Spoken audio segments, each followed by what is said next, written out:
வள்ளல் பெருமான் நிறைய இடங்கள்ல காவியம் இருப்பார். ஆனால் நம்முடைய சமயத்தில் ரெண்டே நிறங்கள் தான், ஒன்று தூய வெள்ளை, இந்த காவி.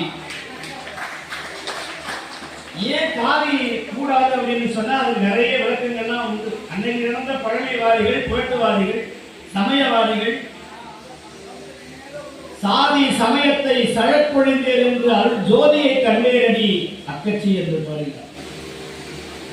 அப்பேற்பட்ட அருட்பெருஞ்சோதி ஆண்டவருடைய கொள்கையை நான் நம்முடைய அதிகாரத்தில் சொன்னேன். இன்று காலை கூட இந்த அருட்பெரும் ஜோதிங்கிற வார்த்தை, அந்த மந்திரம் கிடைத்த இடம் அடியண்ணாமலை. மாணிக்கவாசகர் ஆதியும் அந்தமும் இல்ல அரும் பெரும் சோதி, இந்த வார்த்தையை தான் தன் குருநாதர் வாக்காக எடுத்துக்கொண்டார் வள்ளல்.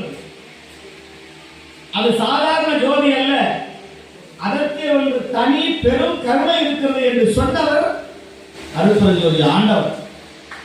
அதனாலதான் நம்முடைய மகான் ஒரு நாள் அல்ல, இரு நாள் அல்ல, 30 வருஷமாக இந்த திருவண்ணாமலையில் தர்ம காரியங்களை செய்து வருகிற நம்முடைய மகான் இங்கே வந்திருக்கிறார்னு சொன்னார். நீங்கள் வள்ளல் பெருமானே வந்ததாகத்தான் நான் கருதுகிறேன். வள்ளல் பெருமானே வந்து இந்த திருவாசகத்தை, ஏன்னா முதல்ல திருவாசகத்தை சொன்னவர் மாணிக்கவாசகர், திருவாசகத்தை எழுதியவர் சிவபெருமான், திருவாசக முற்றோதல் செய்தவர் மாணிக்கவாசகர், கேட்ட ஒரே ஒரு ஆள் அண்ணாமலை. அவ்வளவு பெரிய மாணிக்கவாசகர் செய்த முற்றோதலையே முதல்ல கேட்ட ஒரே நபர், உலகத்துக்கெல்லாம் தலைவர் அண்ணாமலை தான். அவன் தான் உட்கார்ந்து கேட்கிறான். இப்ப இதே நிலைமை வள்ளல் பெருமானுக்கும் வந்தது. அவர் கல்யாணம் பண்ணினார். முதல் நாள் இரவு அந்த அம்மா சரி வாழ்க்கையை துவங்கலாம்னு மாடிக்கு போனாங்களாம். வள்ளல் பெருமான் விளக்கை ஏற்றினாராம். 2 ஓலைச்சுவடியை கொடுத்தார். 2மே திருவாசகம். ஒன்று தன்னுடைய மனைவிக்கு, மற்றொன்று தனக்கு என்று எடுத்துக்கொண்டார். சரி படிக்கலாம் என்று சொன்னார்கள். 2 பேருமே திருவாசகம் முற்றுவதை ஆரம்பித்தார்கள்.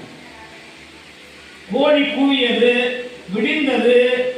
திருவாசகத்தை வாங்கி வைத்தார். வள்ளல் பெருமான் தன் மனைவிக்கு திருநீரை வழங்கினார்.